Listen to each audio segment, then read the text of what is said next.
നിവിൻ തിരികെ വന്നത് ഒട്ടും ഇഷ്ടപ്പെട്ടിട്ടില്ല അനുമോൾക്കും ആദില നൂറയ്ക്കും. കാരണം നിവിൻ വന്നപ്പം പക്ഷെ നിവിൻ ആദ്യമേ വന്നവരെ കെട്ടിപ്പിടിക്കുന്നുണ്ട്. അനുവായിട്ടുള്ള പിണക്കമൊന്നും ഇല്ലെന്നൊക്കെ നിവിൻ പറയുന്നുണ്ട്. അതൊക്കെ ഞാൻ മറന്നെന്ന് പറയുന്നുണ്ട്. പക്ഷേ അതിനുശേഷം അവരാ ഡ്രസ്സിംഗ് റൂമിൽ മാറിയിരുന്നിട്ട് അവരെല്ലാരും ആദില നൂറ, അനുമോള് വർത്തമാനം പറയുന്നുണ്ട്. ശൈത്യക്ക് ഹാപ്പിയാണ്.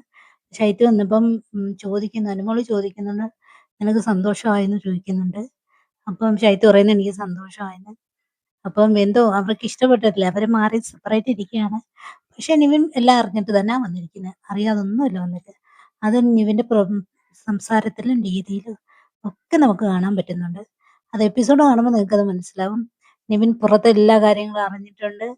അനുമോൾക്കുള്ള ഉള്ള ഫാൻസിന്റെ കാര്യമാണെങ്കിലും പുറത്തുള്ള ന്യൂസുകളെല്ലാം നല്ലതുപോലെ നിവിനറിയാം.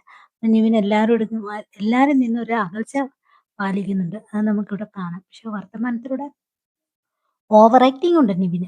അത് നമുക്ക് കാണുമ്പോൾ നല്ലതുപോലെ മനസ്സിലാവുന്നുണ്ട്. ഉറപ്പായിട്ടും നിവിൻ അറിയാതല്ല വന്നിട്ടുള്ള എല്ലാം അറിഞ്ഞിട്ട് തന്നെ വന്നിരിക്കുന്നത്.